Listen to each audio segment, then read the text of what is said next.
Good morning, everybody. We are so thrilled to be here today. I cannot thank the dancers enough for that wonderful warm welcome to country.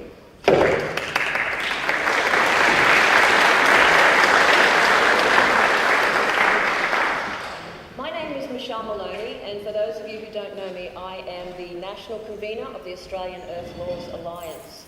I welcome you very warmly today to our People's Tribunal, and I want to acknowledge the traditional custodians, the First Nations people of this amazing continent that we now call Australia.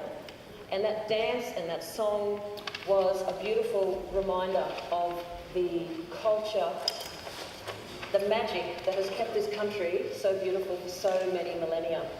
I also hope that you noticed we deliberately placed our dancers in front of a range of portraits of esteemed and respected elders of the white culture. Because I want to tell you, today is about the people. We're only sitting up here because it's easier for you to see us. We do not sit up here because we're ahead of you, above you, or beyond you. We're here today to all be together.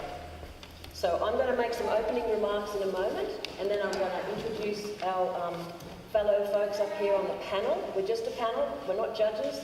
We're just a bunch of folk all come together to have a yarn about some stuff that we need to talk about together. So I have to apologise. We have been trying for an hour and a half to get beautiful pictures up on our slides.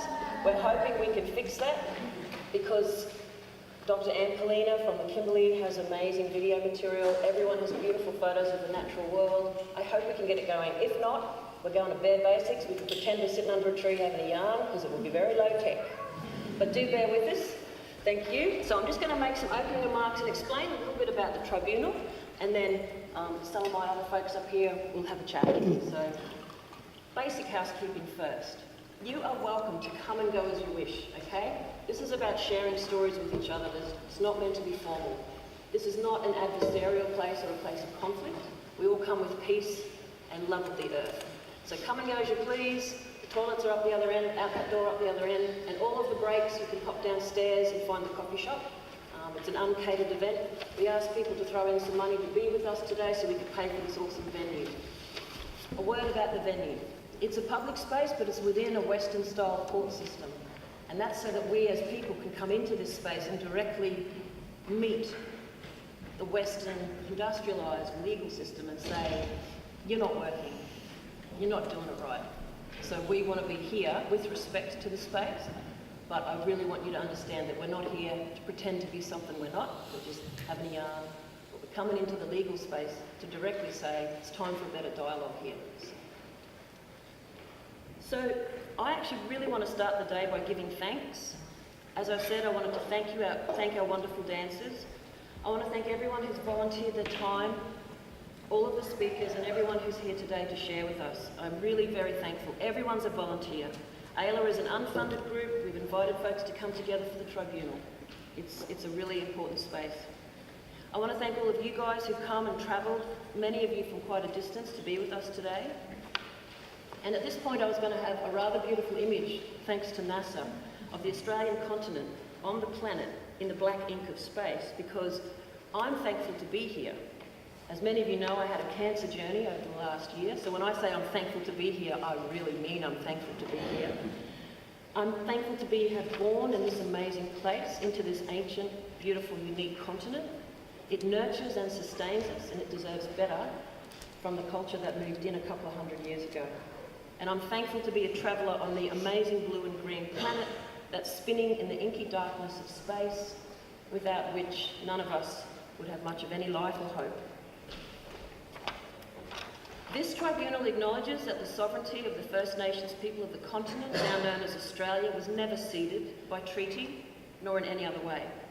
These proceedings acknowledge and respect First Nation people's laws and ecologically sustainable custodianship in Australia over tens of thousands of years from the beginning of time.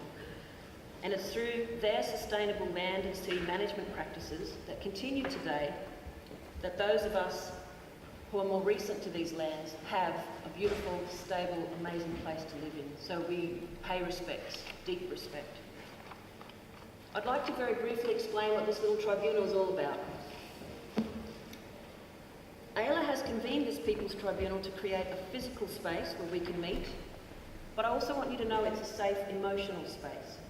Everybody in this room loves the natural world and our part of a natural integrated place in it, but we're also very worried about it. So I want you to feel safe to talk with passion and heart. This is not a rational place, just only rational. It's about your heart and the love we have for this place. It's a space where we can share stories, share concerns, but forge a new future together. This isn't just about problems. This is about what are we going to do together. Woo! Thank you. So, a tribunal is defined as a court of justice. I want to tell you what this place is not. It is about giving a voice to our search for earth justice, but we are not a government entity. We do not have the power of the sanctioned laws created by the nation state. And if you haven't ever thought about it before, the reason they are called real laws is they've actually got the force of power behind them, such as prisons, police and the military. Because those laws are considered real law, because if you break them, you can get locked up. This place is different. I don't want anyone to have any illusions that we're pretending to be something we're not. We're just a people space to have a yarn. And there's a couple of simple things before I finish that I just wanted to share. In this place, we invite First Nations people and other people to come together. And most importantly for me, as someone who's not an Indigenous person, this is a place where non-Indigenous people can acknowledge safely the destruction that colonialism has caused to the people and the non-human people on this continent. I want everyone to know and understand what's been done in the past, what it continues to do in the present, and accept responsibility for how things are. We don't have to turn away, we have to face it and work together for something better.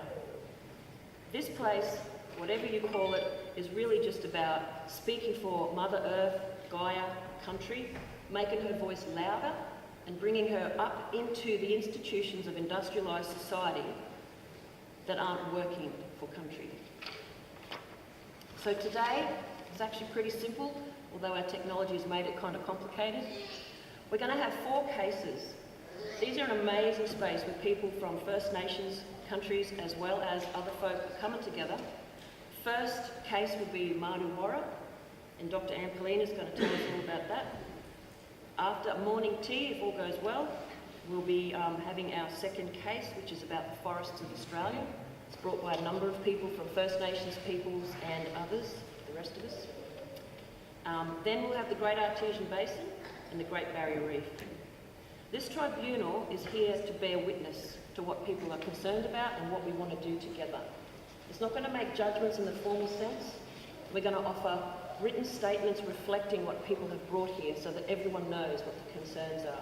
And we hope that this, in time, be a permanent space where folks who don't feel like they're listened to can come in, and people who do feel like they're listened to can speak louder, and also generate work for the rest of us, lawyers, scientists, others, to actually do work out of this. Ayla is keen to hear about the kinds of new ideas we want and recognise things like the rights of nature to exist, thrive and evolve.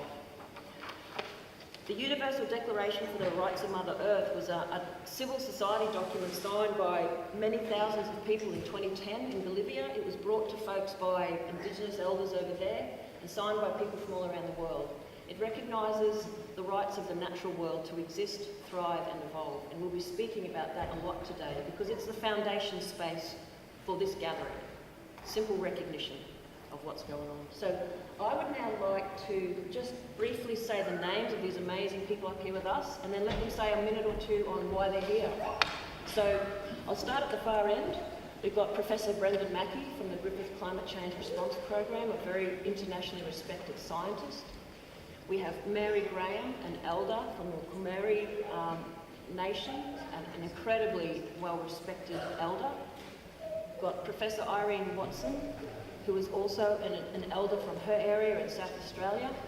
And we've got Gil Boeringer, who is the former Dean of the Law School at Macquarie University and has extensive experience on people's permanent tribunals around the world. And Benedict Coyne, who is an amazing lawyer and also on the President of the Australian Lawyers for Human Rights and comes with an extensive knowledge of both earth rights and human rights. I'd like to now pass over to Professor Irene Watson, to say hello. Can I begin by protocol and ask my sister to begin first for closeness and respect for country? Thank you. Thanks very much. So I've just, well, my name is Mary Graham. I'm a traditional owner from down the Gold Coast on my father's people's side, Yugambeh people. And I acknowledge the traditional owners of here in Brisbane, in the whole Brisbane region, from the north side, the Turrbal people, and from the south side, the Jagera peoples. And my respect to them and their ancestors, on which this occasion is taking place, actually. I'm really quite honoured to be here too. I'm very grateful and appreciative that I'm afraid the little I know about the Tribunal, it sounds just wonderful and very timely for the whole world, actually, and especially for Australia too. I guess that's all I'd really want to say. Thank you. My name is Irene Watson. I'm of the Tungunaka, Miantank and Baldic peoples, a country I belong to and work for is the Coorong and the southeast of the colonial state of South Australia. I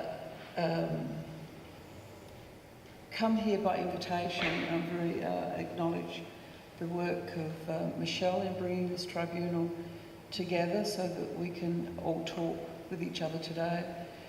I come because of the work that I have an obligation, and I think the focus for me is to consider the whole this area of the earth and how we've moved so far. The human has moved so far in terms of a disconnect from what is in fact us, is our body, is ourself, and is a mirror of us. And the human, as a population of beings, should be really concerned when we look in the mirror of land, of what is reflecting back to us, this critical disconnect and the health of the land. So for me, this is an obligation. This is an onerous, a very serious obligation to take up this space and any other space that presents to us to do the work that we all have an obligation to do, and that is to create a space where the earth is taken and respected for the very sacredness of its being, and to do the work that we all have an obligation to do. So I simply see this as a space to enable the work that is urgently and critically needed. Thank you. Thank you. We can clap, I think, for both amazing ladies.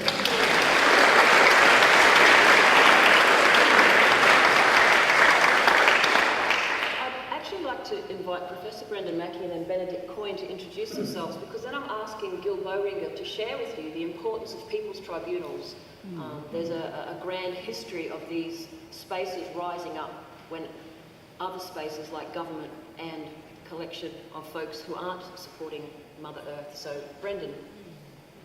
Yes, thank you, Michelle, and I'd like to acknowledge the traditional owners on whose land we meet, and elders past and present, and other Aboriginal Indigenous people present today, and in particular my dear colleagues here on our panel. As Michelle said, I was invited to join the panel in a personal capacity as a volunteer, but clearly I draw upon my professional expertise, which comes from 40 years of academic and professional work in the area of environmental science. And, it's important in this context that we understand that scientific knowledge can be used in various ways. We tend to think of it in terms of technology, scientific knowledge and technology, but scientific knowledge can help explain certain things about the natural world and the impact humans are having on them, and that's what environmental science is about. And there's a few branches which are really relevant to the discussions today. One is called conservation science, the science about how we can really moderate what humans do to help conserve ecosystems and biodiversity. There's also what we call now planetary science, which is where all our knowledge about climate change impacts are coming from. And also there's a lot of knowledge we have now from a scientific point of view about how we can have more ecologically sustainable land management more generally. But science is limited. It can in a very specific way deal with certain facts, but it can't really give us insight into the meaning of things or into the meaning of our relationships with others. And that's where we need other ways of knowing and other kinds of knowledge. And I think that in particular is where traditional knowledge and cosmologies have a lot to offer us. But, so please think of the scientific knowledge. It's useful. We need to draw upon it today, but it has its limitations we need to recognise. Thank you. Thank you, Brandon.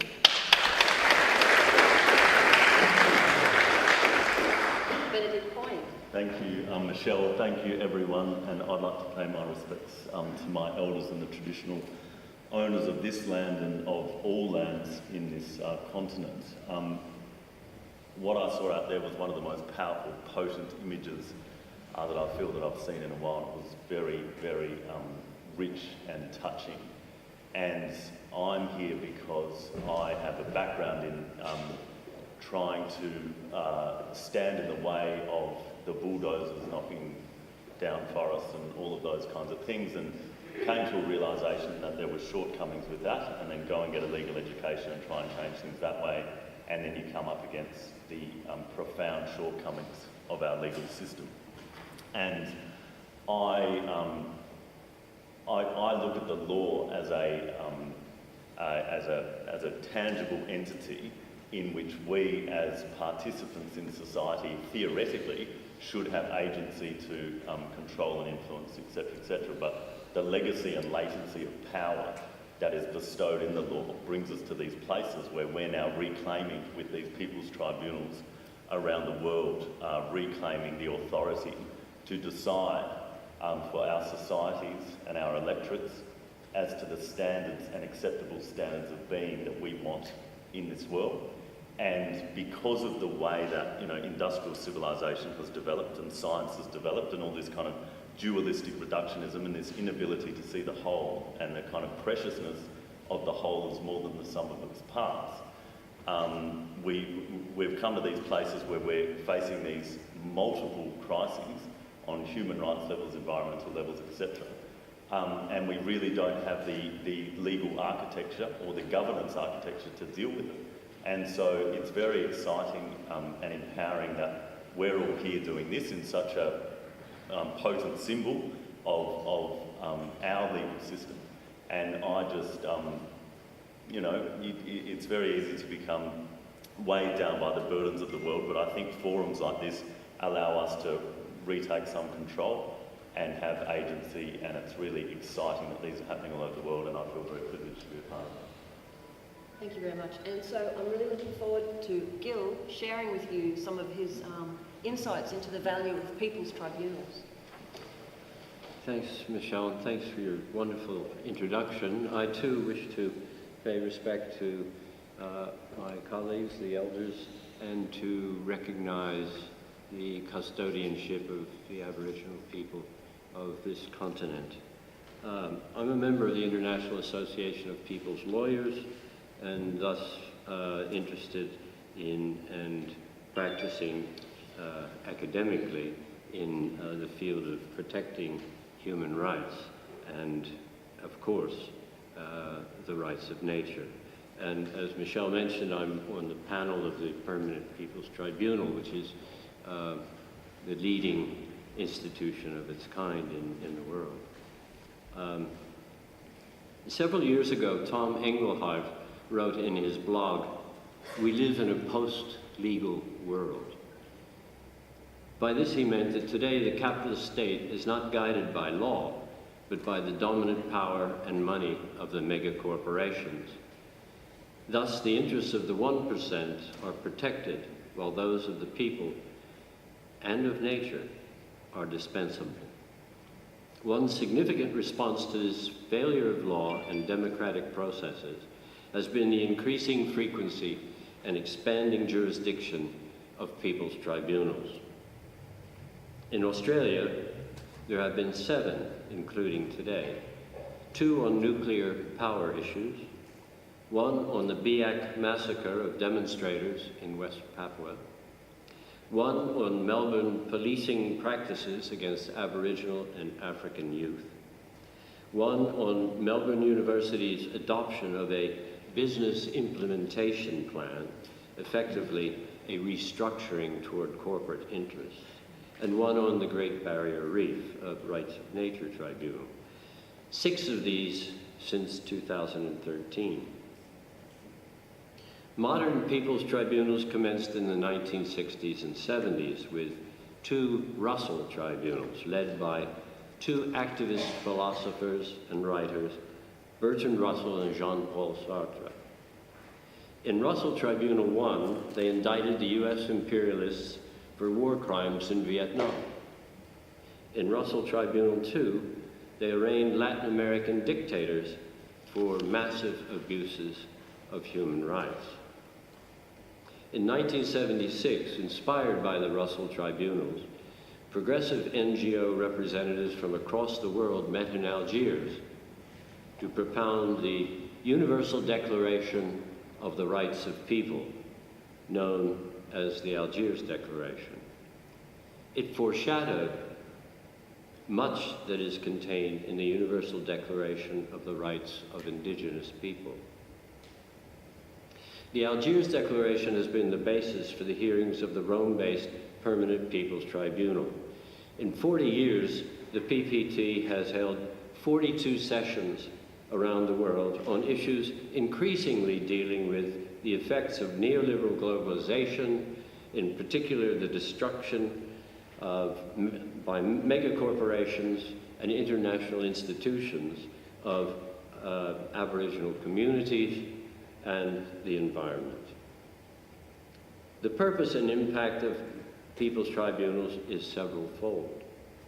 Discovering and publishing the truth, reframing a narrative of capitalist harmful behavior, raising the consciousness of the people about what is actually going down, making recommendations for reform and substantive changes, bringing together, as here, people, organizations, networks, to deepen the struggle against repression, exploitation, and the destruction of communities and our environment. In one sense, Engelhardt was wrong. Law remains a site of struggle, but that struggle, to be effective, must be linked to mass struggle. For the law alone will not give away what the wealthy and powerful interests intend to keep. Thank you.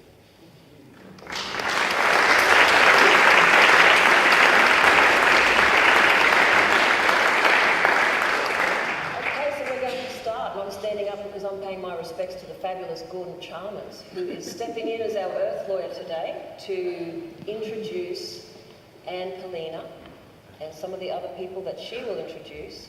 So I'm not going to say much more. We're looking forward to hearing from people of the Martuwarra, and basically from 9:30 until 10:30 we're going to be listening to stories and information, and then at 10:30 we'll be having a break. But I just want to let you know that throughout, folks are going to come up and stand up there so that everyone can see them and have a chat.